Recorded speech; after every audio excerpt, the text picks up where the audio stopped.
पिता और पुत्र और पवित्र आत्मा के नाम पर आमीन। सबों को जय यीशु। प्रभु यीशु क्रिस्त में मेरे प्यारे भाइयों और बहनों, आप सभी का हार्दिक स्वागत है आज की इस प्रार्थना में। मैं आशा करता हूँ, मेरा पूरा विश्वास है कि आप सभी स्वस्थ एवं सुरक्षित हैं और प्रभु में निरंतर आगे बढ़ते जा रहे हैं। प्रभु का वचन हम सबको विश्वास, भरोसा और आनंद में आगे बढ़ा रहा है। प्रभु का वचन हमारी रक्षा कर रहा है, हमारी उन्नति कर रहा है, हम सबके परिवारों को आशीष से भर रहा है। हम जब भी प्रार्थना करते हैं, प्रभु हमारी प्रार्थनाओं को सुनता है और उसे पूरा करता है।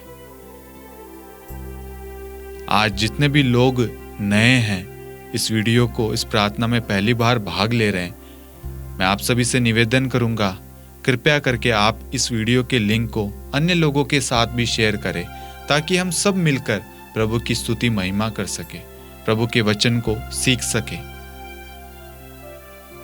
आइए हम अपनी आंखों को बंद करें और अपने आप को तैयार करें ताकि हम प्रभु की योजना को, प्रभु के वचन को हम सच्चे मन से, पूर्ण रूप से अपने जीवन में ग्रहण कर सके। अपने आप को तैयार करें, अपने हृदय को खोलें, अपने कानों को, अपने होठों को, अपने हाथों को, अपने शरीर के प्रत्येक अंग को, अपने मुख को प्रभु के हाथों में दे ताकि पवित्र आत्मा हम पर अधिकार ले, ताकि हम पूर्ण रूप से प्रभु के वचन को गहराई से समझ सके, उसे अपने जीवन में स्वीकार कर सके। हमारा ध्यान इधर उधर ना भटके। हमें प्रभु की छत्र छाया में अपने आप को समर्पित करते हैं। हम पूर्ण रूप से इस जगह को, इस पल को, इस समय को, जितने भी लोग हमारे साथ में जुड़े हैं और जुड़ने वाले हैं, उन सब को हम प्रभु के हाथों में समर्पित करते हैं ताकि हम सब एक मत होकर प्रभु के वचन को सुन सके। आइए हम सब मिलकर, जो प्रभु ने हमें प्रार्थना सिखाई है, हम सब के लिए हम प्रार्थना करते हैं। हे हमारे पिता, आप जो स्वर्ग में हैं, आपका नाम पवित्र माना जाए, आपका राज्य आए, आपकी इच्छा जैसे स्वर्ग में वैसे पृथ्वी पर भी पूरी हो। हमारा प्रतिदिन का आहार आज हमें दे और हमारे अपराध हमें क्षमा कर जैसे हम भी अपने अपराधियों को क्षमा करते हैं, और हमें परीक्षा में न डाल परंतु बुराई से बचा। आमीन। सबों को जय यीशु। हम आज एक वचन पर मनन चिंतन करेंगे, एक वचन को गाएंगे। वचन है स्तोत्र ग्रंथ अध्याय 118 वाक्यांश 5 और 6। आप सभी इस वचन को जानते होंगे। संकट में मैंने प्रभु को पुकारा, प्रभु ने मेरी सुनी और मेरा उद्धार किया। प्रभु मेरे साथ है, मुझे कोई डर नहीं, मनुष्य मेरा क्या कर सकता है। हमारी इस सीरीज का, इस प्रार्थना का एक ही मकसद है कि हम प्रभु के वचन को जैसे भी है उसे गाएं, उसे अपने हृदय में रखें, ताकि जब ऐसी परिस्थिति, दुख, तकलीफ आए, हम उन वचनों को गाएं ताकि हमारे अंदर वो वचन कार्य कर सके। क्योंकि जब परेशानियां आती है, दुख तकलीफें आती है, तो हमारे अंदर नकारात्मक सोच आने लग जाते हैं। लेकिन जब हम वचन को अपने हृदय में रखेंगे, उस वचन को याद करेंगे, उस वचन को बोलेंगे, विश्वास करेंगे, तो वो जितनी भी परेशानियां हैं वो अपने आप दूर हो जाती हैं। हमारे विश्वास बढ़ता है। प्रॉब्लम्स आती है लेकिन वो प्रॉब्लम्स हमारे पे हावी नहीं होती है। इसलिए प्रभु का वचन स्तोत्र ग्रंथ अध्याय 118 वाक्यांश 5 और 6 को हम गाएंगे। संकट में मैंने प्रभु को पुकारा, प्रभु ने मेरी सुनी और मेरा उद्धार किया। प्रभु मेरे साथ है, मुझे कोई डर नहीं, प्रभु मेरे साथ है, मुझे कोई डर नहीं। मनुष्य मेरा क्या कर सकता है, मनुष्य मेरा क्या कर सकता है। संकट में मैंने प्रभु को पुकारा, प्रभु ने मेरी सुनी और मेरा उद्धार किया। प्रभु मेरे साथ है, मुझे कोई डर नहीं। प्रभु मेरे साथ है, मुझे कोई डर नहीं। मनुष्य मेरा क्या कर सकता है। मनुष्य मेरा क्या कर सकता है। हाँ मेरे प्यारे भाई और बहनों, इन वचन के एक एक शब्द को आप समझिए। जब भी आप संकट में होते हैं, परेशानी में होते हैं, आपको प्रभु को पुकारना है और प्रभु का वादा है, प्रभु आपकी पुकार को सुनता है और आपको उस परेशानी से, उस प्रॉब्लम से बचाता है, उस दुख से, उस बीमारी से आजाद करता है। एक एक शब्द को आप समझना। ये समय है स्तुति आराधना का। प्रभु को स्तुति बहुत प्रिय लगती है क्योंकि हम स्तुति के द्वारा प्रभु के साथ में एक होते हैं। हम विभिन्न परिस्थिति से आते हैं। परिस्थिति का मतलब है हम अभी प्रार्थना में भाग ले रहे हैं, हमारे मन में बहुत सारा बोझ है, चिंताएं हैं, दुख है, तकलीफ है, परिवार को लेकर, कामकाज को लेकर, बच्चों को लेकर, भविष्य को लेकर, रिजल्ट को लेकर, रिलेशनशिप, रिश्तों को लेकर बहुत सारी चिंताएं हैं, बहुत सारी परेशानियां हैं, लेकिन हम उनके साथ में, प्रभु के साथ में एक नहीं हो पाते। इसलिए सर्वप्रथम हम अपनी सारी चिंताओं को, सारी परेशानियों को प्रभु को समर्पित करके पूर्ण स्वतंत्रता के साथ में प्रभु की स्तुति करें। प्रभु अवश्य हमारी प्रार्थनाओं को सुनेगा और उसे पूरा करेगा। प्रभु का वचन कहता है, मैं जीवन भर प्रभु की स्तुति करूंगा, जब तक जीवित रहूंगा मैं प्रभु के भजन गाऊंगा। स्तोत्र ग्रंथ अध्याय 146 वाक्यांश 2। प्रभु का वचन स्तोत्र ग्रंथ अध्याय 113 वाक्यांश 1 और 3 कहता है, प्रभु के सेवक स्तुति गान करो, प्रभु के नाम की स्तुति करो, सूर्योदय से सूर्यास्त तक प्रभु के नाम की स्तुति हो। हाँ मेरे प्यारे भाई और बहनों, हमारे दुख में, हमारे सुख में हर एक समय प्रभु की स्तुति होनी चाहिए। हर एक चीज के लिए प्रभु की महिमा होनी चाहिए। यह समय है हम ईश्वर के साथ में मेल करने का, हमारे जो रिश्ते टूटे हुए हैं उनको पुनः ईश्वर के साथ में जोड़ने का। हमारे अंदर बहुत सारे पाप है, अधर्म है, वह सारे स्तुति के द्वारा धुल जाएंगे। स्तोत्र ग्रंथ अध्याय 118 वाक्यांश 5 और 6 को सच्चे दिल से गाना मेरे प्यारे भाई और बहनों। जैसा भी आपको आता है, मुझे भी कोई गीत नहीं आता है, लेकिन जैसा भी आता है मैं गाता हूं। वो आपको दूसरों को दिखाने के लिए नहीं गाना है, आपकी खुशी के लिए, आपके हृदय से आपको गाना है।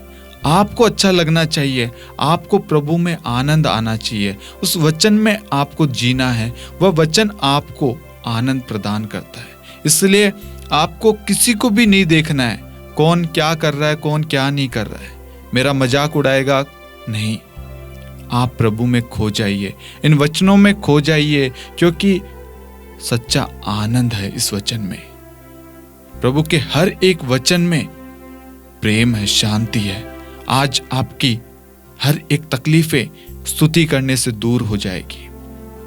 हम अपने हर एक चीज को साइड में रख दीजिए इस वक्त, और इस वक्त आप और प्रभु की ओर दृष्टि दौड़ाइए, प्रभु की ओर ध्यान लगाइए। प्रभु को कहिए, प्रभु मुझ पर अधिकार ले, ताकि मैं आपकी स्तुति महिमा कर सकूं। प्रभु मेरे मन को, मेरे हृदय को शुद्ध कर दे, मेरे होठों को खोल दे, मेरे कानों को खोल दे, ताकि प्रभु मैं आपके पवित्र वचन को सुन सकूं। क्योंकि जो सुना जाता है, सुनाया जाता है, वह प्रभु का पवित्र वचन है। क्योंकि सुनने से विश्वास उत्पन्न होता है। प्रभु मैं आज आपके वचन को सुनकर अपने विश्वास को बढ़ाना चाहता हूँ, आगे बढ़ना चाहता हूँ। मेरे परिवार का उद्धार हो सकता है प्रभु, उद्धार होगा प्रभु आपके वचन के द्वारा। मैं विश्वास करता हूँ प्रभु, मेरे मन को, तन को, सबको शुद्ध कर दे प्रभु। आइए इस गीत को, इस वचन को फिर से हम गाएंगे। स्तोत्र अध्याय 118 वाक्यांश 5 और 6। संकट में मैंने प्रभु को पुकारा, प्रभु ने मेरी सुनी और मेरा उद्धार किया। प्रभु मेरे साथ है, मुझे कोई डर नहीं। प्रभु मेरे साथ है, मुझे कोई डर नहीं। मनुष्य मेरा क्या कर सकता है? मनुष्य मेरा क्या कर सकता है? हाँ मेरे प्यारे भाई और बहनों, प्रभु जब आपके साथ में है ना, आपके विरुद्ध में चाहे कोई भी हो, वह आपका कुछ भी नहीं बिगाड़ सकता। शैतान चाहे कितनी भी कोशिश कर दे आपको तोड़ने का, आपके परिवार को बिखेरने का, लेकिन वह अपने मकसद में सफल नहीं हो पाता, क्योंकि प्रभु आपकी ओर से युद्ध करता है। प्रभु आपकी हर एक निवेदन, हर एक प्रार्थनाओं को सुनता है। वह आपकी रक्षा करता है, आपको संभालता है। प्रभु की छत्र छाया में आप सब सुरक्षित रहते हैं। जब आप वचन को पढ़ते हैं, वचन को बोलते हैं, स्तुति महिमा आराधना करते हैं, प्रभु आपकी रक्षा करता है, आपको संभालता है। इसलिए शैतान नहीं चाहता कि आप प्रभु के वचन को सुने, प्रभु की स्तुति महिमा आराधना करे। इसलिए हमारा ध्यान इधर उधर भटकाता है, हमारे अंदर तरह तरह की सोच प्रलोभन डालता है, लालच डालता है, ताकि प्रभु का वचन आपके अंदर प्रवेश ना कर सके, आप वचन पर विश्वास ना कर सके। इसलिए मेरे प्यारे भाइयों और बहनों, हम बड़े आनंद के साथ, बड़ी खुशी के साथ एक मन होकर, एक मत होकर हम प्रभु के वचन को गाएंगे। जैसा भी हमें आता है, हम संत मत्ती अध्याय 21 वाक्यांश 22 को गाएंगे। वचन इस तरीके से है, जो कुछ तुम विश्वास के साथ प्रार्थना में मांगोगे वह तुम्हें मिल जाएगा। मैं एक बार फिर वचन को दोहराता हूँ, संत मत्ती अध्याय 21 वाक्यांश 22। वचन इस तरीके से है, जो कुछ तुम विश्वास के साथ प्रार्थना में मांगोगे वह तुम्हें मिल जाएगा। जो कुछ तुम विश्वास के साथ प्रार्थना में मांगोगे वह तुम्हें मिल जाएगा। जो कुछ तुम विश्वास के साथ प्रार्थना में मांगोगे वह तुम्हें मिल जाएगा। क्या आप विश्वास करते हैं मेरे प्यारे भाइयों और बहनों? आप जो भी प्रार्थना में मांग रहे हैं वह आपको मिलेगा। प्रभु का सवाल है, प्रभु का वचन आपको पूछ रहा है। आपका अगर विश्वास है कि हाँ, तो आज आपने जो भी प्रार्थना मांगी है वह आपके मांगने से पहले प्रभु आपको दे चुका है। इसलिए इस वचन को एक्सेप्ट करना, अंगीकार करना, अपने जीवन में स्वीकार करना। संत मत्ती अध्याय 21 वाक्यांश 22, संत मत्ती अध्याय 21 वाक्यांश 22। जो कुछ तुम विश्वास के साथ प्रार्थना में मांगोगे वह तुम्हें मिल जाएगा, वह तुम्हें मिल जाएगा। जो कुछ तुम विश्वास के साथ प्रार्थना में मांगोगे वह तुम्हें मिल जाएगा, वह तुम्हें मिल जाएगा। हाँ मेरे प्यारे भाई और बहनों, आपने जो कुछ प्रार्थना में मांगा है, विश्वास करो वह आपको मिल गया है, वह आपको मिल चुका है। प्रभु ने आपकी हर एक प्रार्थनाओं को सुनी है। ये समय प्रभु का है, प्रभु और हमारा है, आपका और प्रभु का है। प्रभु के हृदय में आपके लिए कुछ ना कुछ नई योजना है, आपके अच्छे के लिए, आपके परिवार के लिए, आपके बच्चों के लिए। आइए हम अपने आप को तैयार करें आज के वचन के लिए। प्रभु ने आज हम सब के लिए कुछ ना कुछ नया सोचा है, हम प्रभु की इच्छा को अपने जीवन में ग्रहण कर सके। Hallelujah, hallelujah, hallelujah, hallelujah, hallelujah. प्रभु की स्तुति हो, प्रभु को धन्यवाद, प्रभु की स्तुति हो, प्रभु की स्तुति हो, प्रभु को धन्यवाद। Hallelujah, hallelujah, hallelujah. आज हमारे मनन चिंतन का विषय है, प्रभु का आदेश मानो और वह आपको आशीष देगा। हम सर्वप्रथम बाइबल से वचन को पढ़ेंगे। निर्गमन ग्रंथ अध्याय 20 वाक्यांश 6। जो मुझे प्यार करता है और मेरी आज्ञाओं का पालन करता है, मैं 1000 पीढ़ियों तक उस पर दया करता हूं।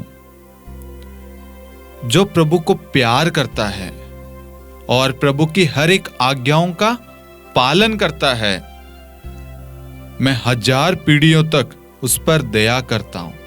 यह दया कौन करता है और कौन किसको प्यार करता है और कौन सी आज्ञाओं का पालन करना है?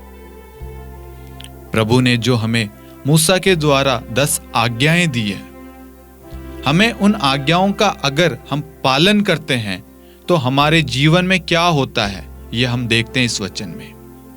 प्रभु का वचन कहता है, जो मुझे प्यार करता है और मेरी आज्ञाओं का पालन करता है, मैं उस पर 1000 पीढ़ियों तक, मतलब आप प्रभु को प्यार करते हैं, आप प्रभु की हर एक आज्ञाओं का पालन करते हैं, तो प्रभु आपकी 1000 पीढ़ियों तक उन पर दया करेगा, उन्हें आशीष देगा, उन्हें अपने सामर्थ्य से, उन्हें अपनी कृपा से, अपनी दया से, अपने प्रेम से भरेगा, उनकी रक्षा करेगा। क्या आप विश्वास करते हैं?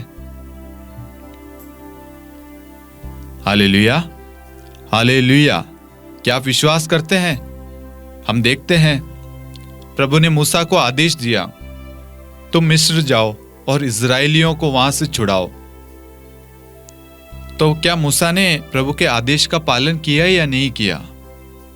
मूसा ने आदेश का पालन किया। आज हम नामान कोढ़ी के बारे में मनन चिंतन करेंगे। उनके जीवन से हम कुछ ना कुछ सीखेंगे कि प्रभु आज हमें आदेश के बारे में, आज्ञाओं के बारे में क्या समझाना चाहता है। इसलिए हम दूसरा राजाओं का ग्रंथ अध्याय 5 वाक्यांश 1 से 14 में देखते हैं। नामान कोढ़ी जो है वो आराम देश के राजा का सेनाध्यक्ष है। नामान एक बहादुर सेनापति है। नामान को कोढ़ हो जाता है। जब नामान को कोढ़ हो जाता है तो उस कोढ़ को देखकर नामान के घर में एक इज़राइल देश की एक दासी रहती है। उससे ये दुख, ये पीड़ा देखी नहीं जाती है। तो वह नामान से कहती है, आप समारिया जाएं, वहां पर एलिशा नाम का एक नबी रहता है, वह आपको कोढ़ से मुक्त कर देगा। नामान उसकी बात मानता है और वह इज़राइल की ओर प्रस्थान करता है।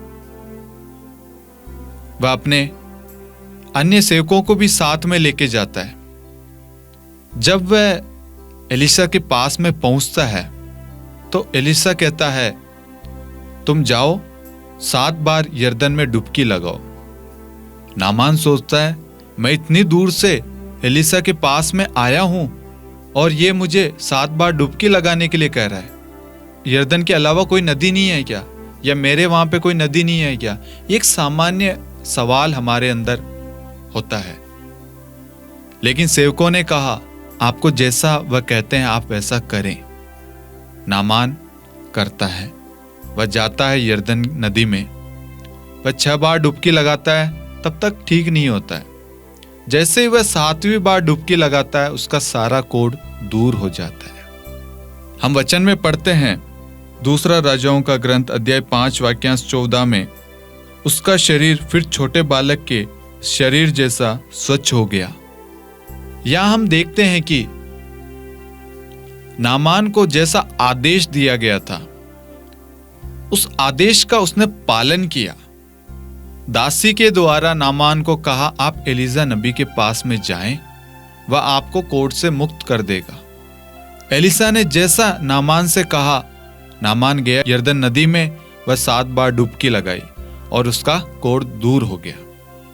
आज प्रभु इस वचन के द्वारा हमें यह सिखाना चाहता है, यह बताना चाहता है, अगर हम प्रभु के आदेश का पालन करते हैं तो हमारी अवनति नहीं, हमारी उन्नति होगी।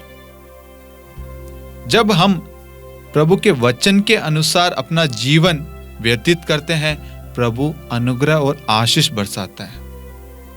आज हमारे परिवारों में, हमारे जीवन में आशीष क्यों नहीं है? क्यों हमारे जीवन में दुख तकलीफ है, बीमारियां हैं, परेशानियां हैं, चिंताएं हैं? क्यों हमारे रिश्ते बिखर रहे हैं? क्यों हमारे परिवार में अशांति है? क्यों मेल मिलाप से हम सब एक साथ नहीं रहते हैं? परिवार का एक सदस्य एक कोने में, परिवार का दूसरा सदस्य दूसरे कोने में।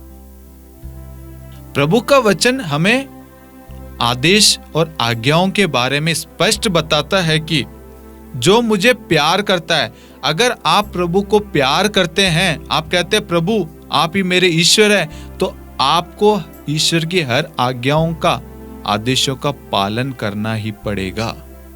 तब जाकर प्रभु आपके जीवन में कार्य करेगा। आप चाहे कितनी भी प्रार्थना कर लो, लेकिन आपका आचरण वैसा नहीं है, प्रभु क्या कर सकता है? आप सुबह से लेकर रात तक प्रार्थना करते हैं, उपवास करते हैं, लेकिन प्रभु की आज्ञाओं का पालन नहीं करते। एग्जाम्पल के लिए, आप एक अच्छे प्रार्थना करने वाले व्यक्ति हैं, आपका पूरा परिवार प्रार्थना करने वाला है, लेकिन आप अपने माता पिता को, अपने भाई बहनों को क्षमा नहीं कर सकते, तो हम ईश्वर की आज्ञाओं का, आदेशों का उल्लंघन कर रहे हैं। हम पाप कर रहे हैं, हम ढोंगीपन कर रहे हैं। क्योंकि जहां प्रेम होता है वहां ढोंग नहीं होता है। जो एक दूसरे को प्रेम करता है, प्रभु उन पर दया करता है। हमें यह जानना है, समझना है कहां हम गलत है। अक्सर बहुत सारे लोगों का सवाल होता है, मैं दिन प्रतिदिन प्रार्थना करता हूं, लेकिन मेरे जीवन में कुछ बदलाव नहीं हो रहा है। बदलाव क्यों नहीं हो रहा है? उसके पीछे कारण क्या है? यह हमें समझने की जरूरत है। प्रभु कहता है ईर्ष्या मत करो। आप अपनी पत्नी से, अपने पति से, अपने बच्चे से, अपने माता पिता से ईर्ष्या रखते हैं, तो कैसे आपकी प्रार्थना सुनी जाएगी? कैसे आपकी प्रार्थना पूरी होगी? क्योंकि आप प्रभु के आदेशों का, आज्ञाओं का तो पालन कर ही नहीं रहे, और प्रभु को कोसते हैं, प्रभु मेरी प्रार्थना को नहीं सुनता है, और आप कमजोर हो जाते हैं, आपका विश्वास डगमगाने लग जाता है, क्योंकि आप प्रभु के आदेशों का, आज्ञाओं का पालन करना ही नहीं चाहते।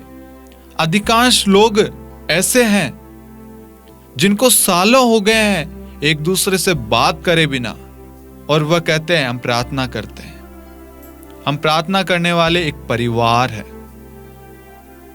आप बताएं, आप किसको गलत दिखाना चाह रहे हैं?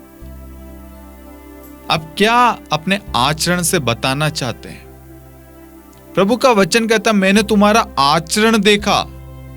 प्रभु हमारा हर एक आचरण देखता है।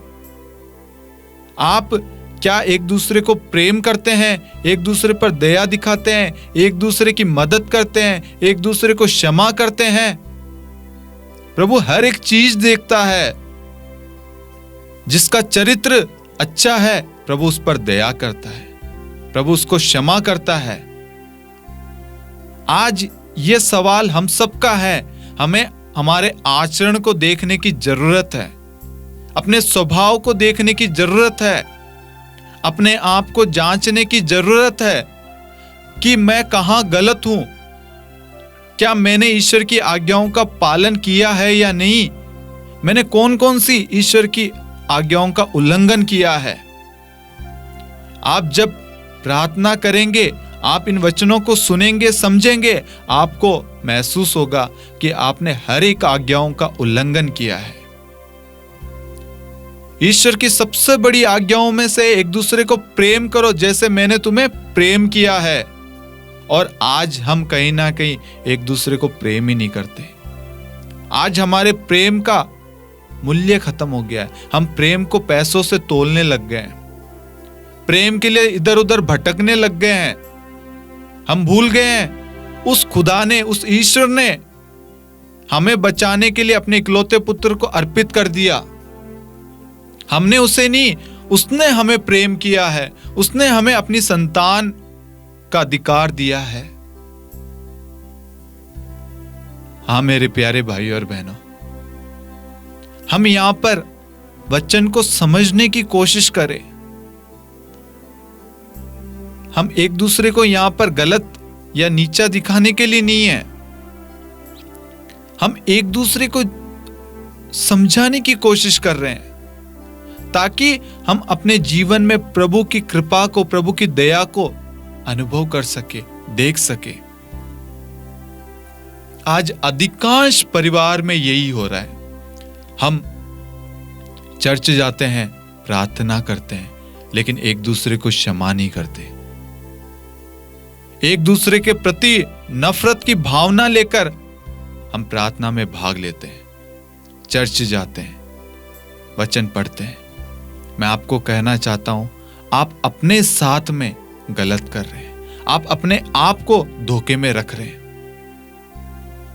आप भूल गए प्रार्थना एकमात्र कुंजी है स्वर्ग को खोलने की। आप उस प्रार्थना को अपमानित कर रहे हैं, आप उस वचन का अनादर कर रहे हैं, आप उस प्रार्थना को एक मजाक तौर पे ले रहे हैं। प्रभु का वचन स्पष्ट रूप से कहता है, जो मुझे प्यार करता है, जो मेरे आदेशों का, आज्ञाओं का पालन करता है, मैं उस पर और उसके 1000 पीढ़ियों पर दया करता हूं। आज ये वचन हम सब के लिए है।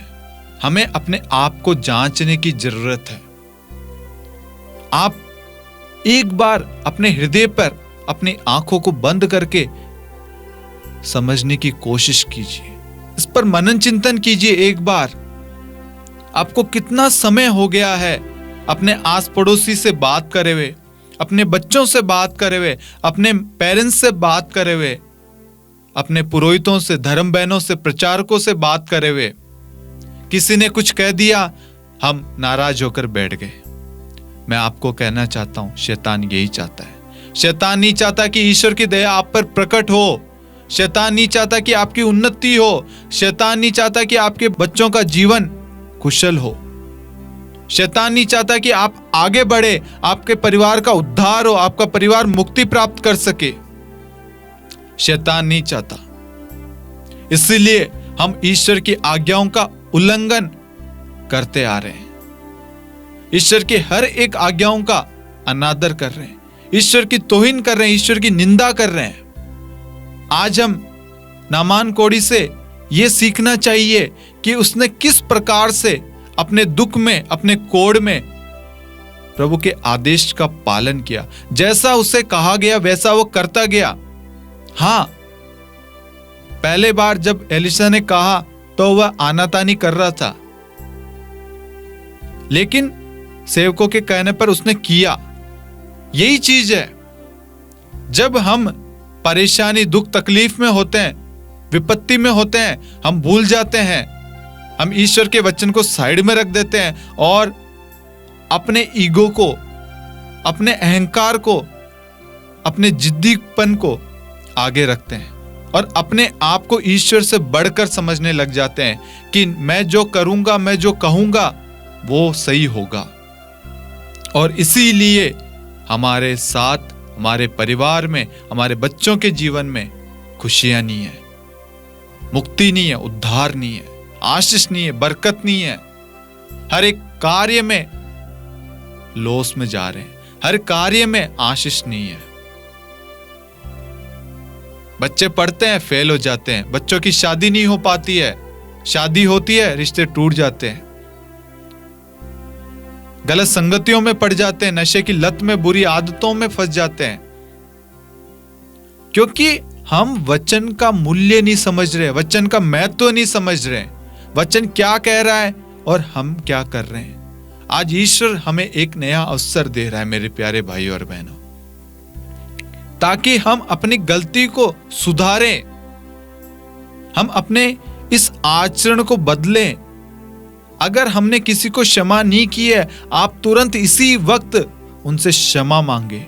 जब हम एक दूसरे को क्षमा करेंगे आपके अंदर एक नया आनंद आएगा, एक नया प्रेम झलकेगा आपके आचरण से, एक नया स्वभाव आप धारण करें जिसमें प्रभु की कृपा बरसेगी।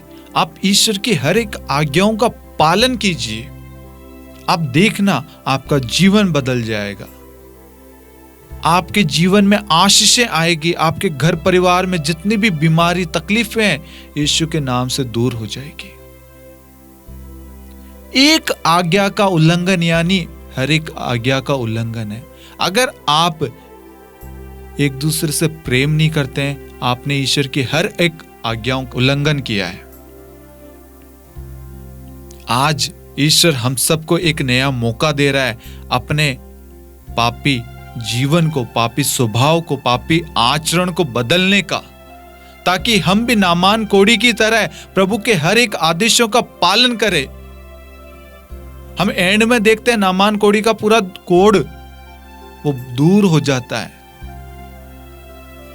आज ईश्वर भी हमारे उन परिस्थितियों को बदलना चाहता है, उन सारी बीमारियों को दूर करना चाहता है। हम एक और कहानी देखते हैं योना नबी की। योना नबी को प्रभु ने निनवे जाने को कहा, वह तर्शीश की ओर गया। हम देखते हैं योना नबी ने क्या किया है। योना नबी ने प्रभु के आदेशों का उल्लंघन किया। प्रभु ने जो कहा उसका अनादर किया, उसका पालन नहीं किया। इसलिए हम देखते हैं वह जिस नाव में सवार था वह नाव डूबने को हो गई। उसमें जितने भी लोग थे उनका जीवन भी संकट में डाल दिया।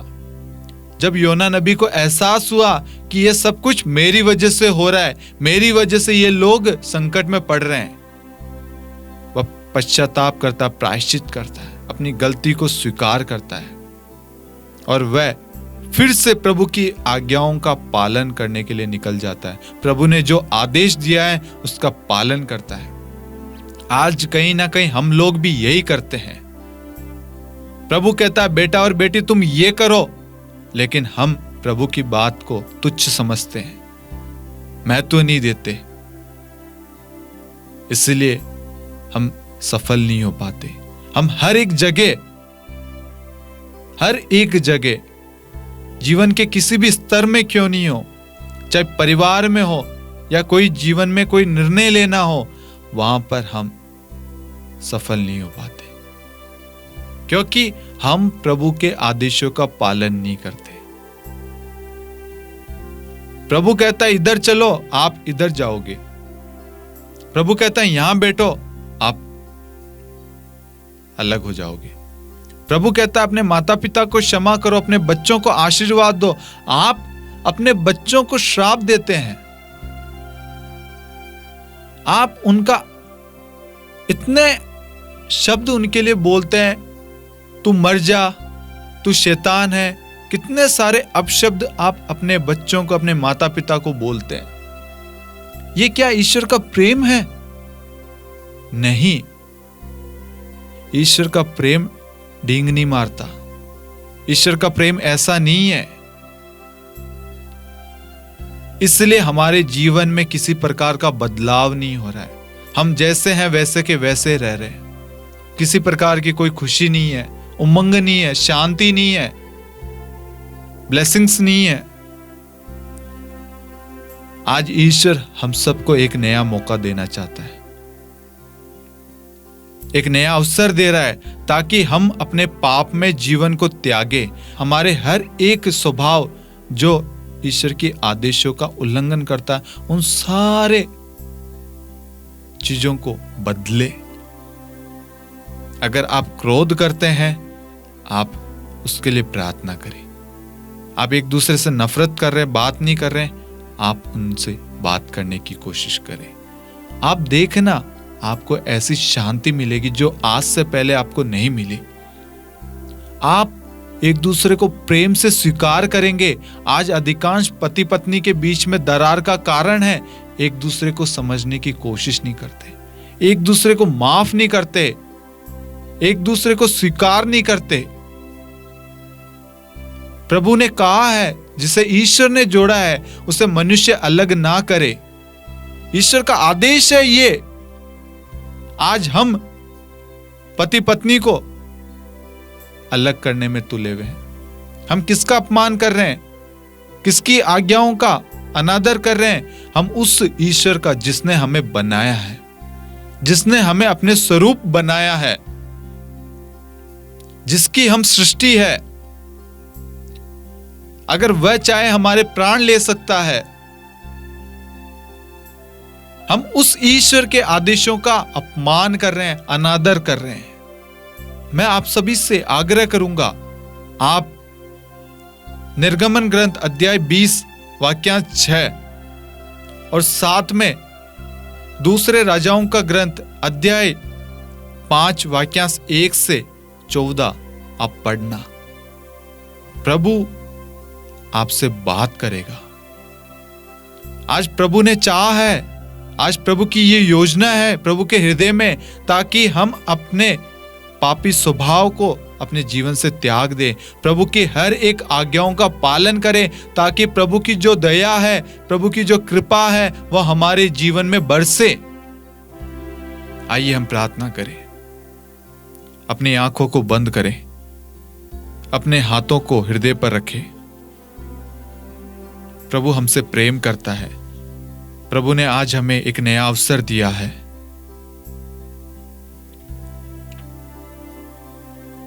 एक मिनट उन सारे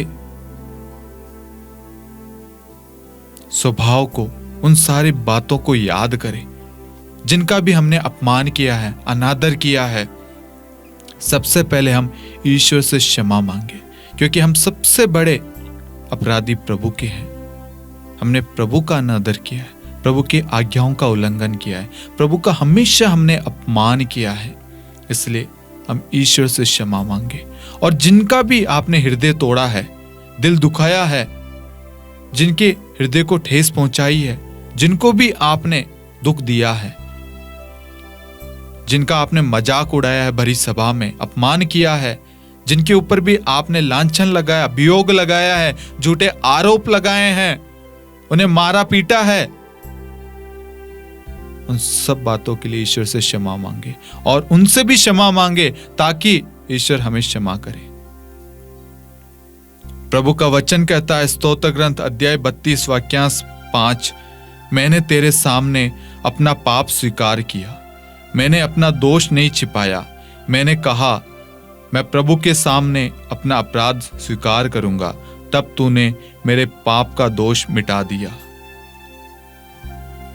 आप एक हाथ को ऊपर उठाकर दूसरे हाथ को हृदय पर रखते हुए सच्चे दिल से पश्चाताप कीजिए और इस वचन को दोहराइए।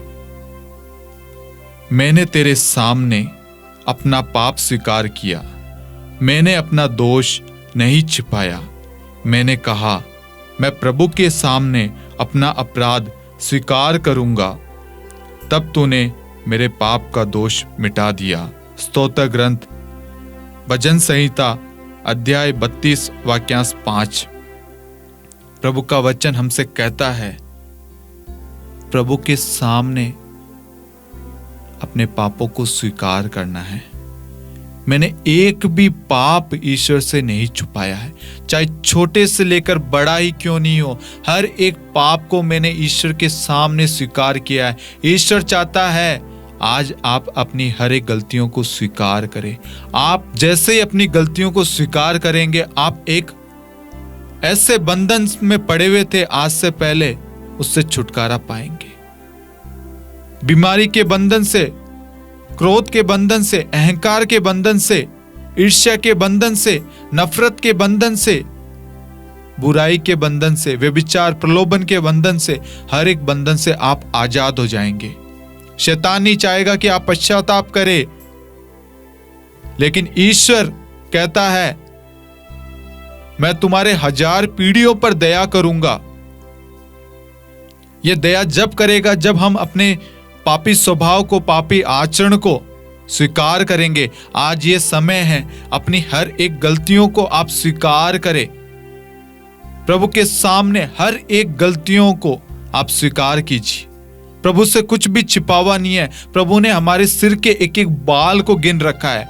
इसलिए अपना हृदय प्रभु को समर्पित करे। अपने घमंड को, अपनी ईर्ष्या को, अपनी नफरत को, अपनी वासनाओं को, अपने व्यभिचार के आदत को, अपने चोरी चकारी की आदत को, नशे की आदत को, बुराई की आदत को, हर एक आदत को, हर बीमारी को, हर तकलीफ को, हर दुख को, ईर्ष्या, बैर, नफरत को, अशांति को, हर एक चीज को प्रभु को समर्पित करे।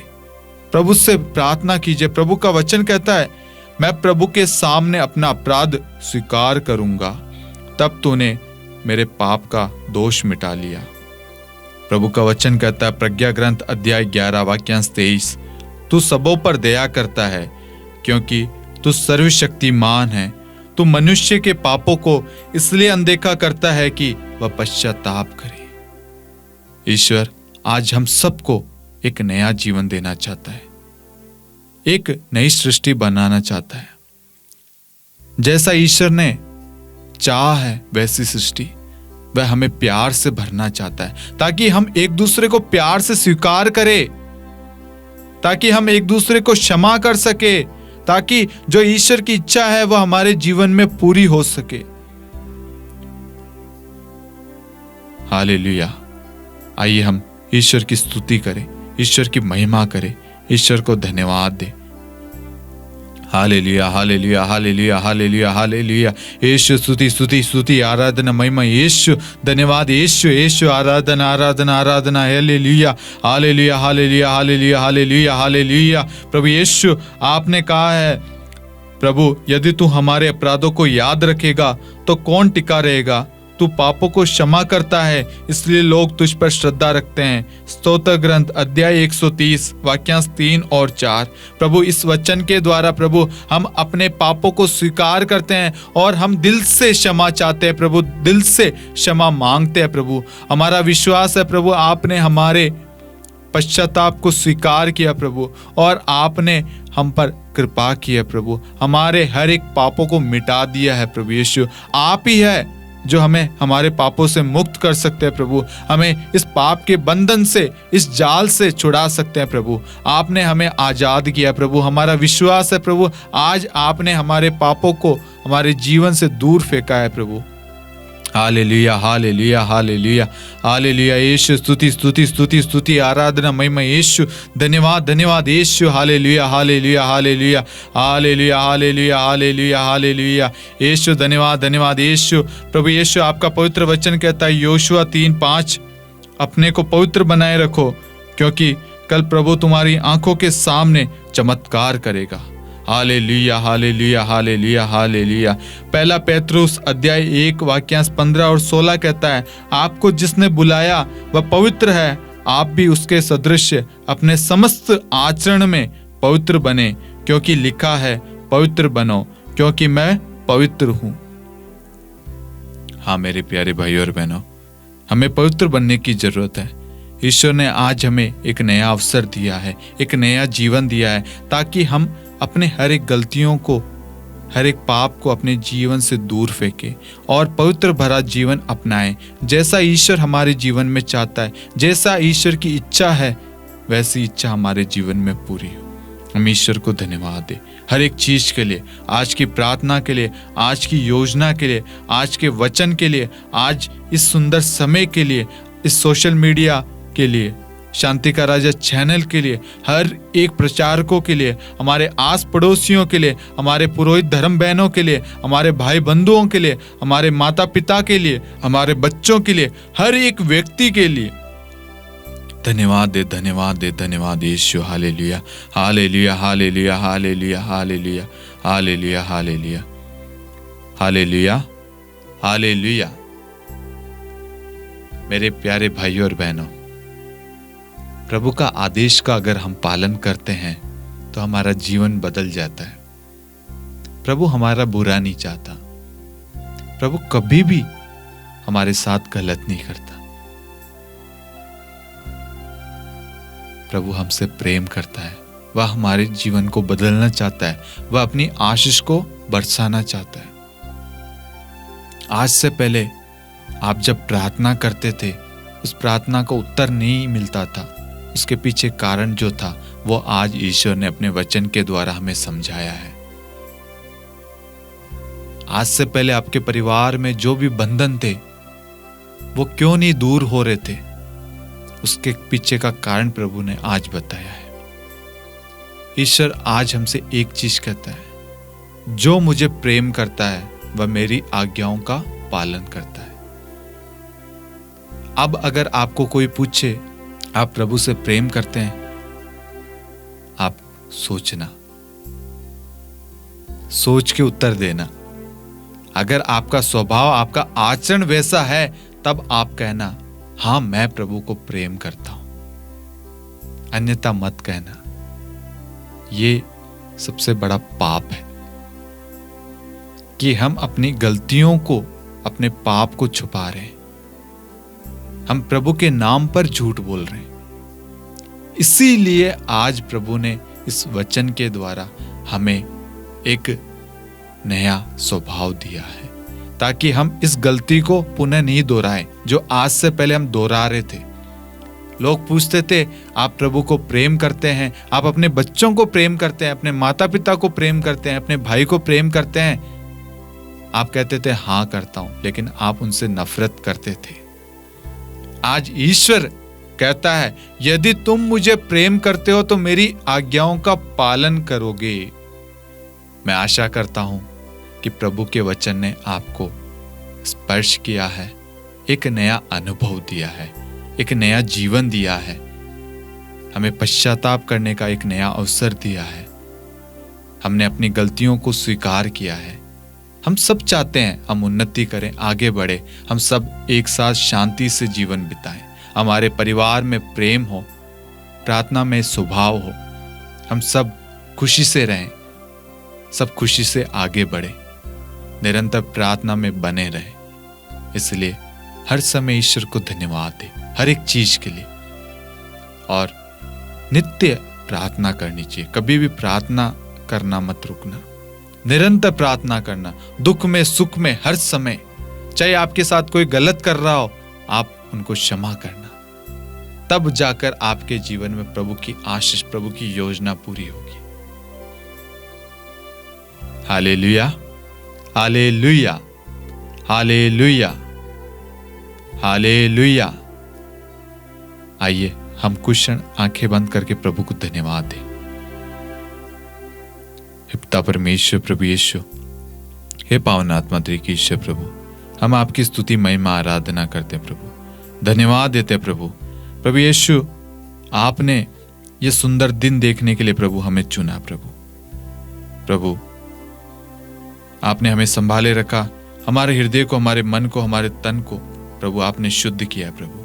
आज का वचन हम सबके लिए था प्रभु, मेरे लिए, मेरे परिवार के लिए, मेरे बच्चों के लिए, मेरी कलीसिया के लिए, मेरे भाई बंधुओं के लिए, मेरे आस पड़ोसियों के लिए, मेरे राज्य, मेरे देश, संसार के लिए, सबके लिए था प्रभु। मैंने उस वचन को अपने जीवन में स्वीकार किया प्रभु। आज से मैं नहीं प्रभु, आप मेरे जीवन में जीवित है प्रभु, आपका जीवन है प्रभु। आज से मैं नहीं प्रभु, आप मुझे संचालित करेंगे प्रभु, आप मुझे संभालेंगे प्रभु। दया करना प्रभु, हम सबको निरंतर संभालते रखना प्रभु। धन्यवाद यीशु, स्तुति आराधना प्रभु आज के हर एक वचन के लिए प्रभु, आज आपकी उपस्थिति के लिए प्रभु, आपकी कृपा के लिए प्रभु, आपकी दया के लिए, आपके महान प्रेम के लिए, आपकी क्षमा के लिए धन्यवाद यीशु। हालेलुया, हालेलुया प्रभु, धन्यवाद सब बातों के लिए, सब चीजों के लिए प्रभु।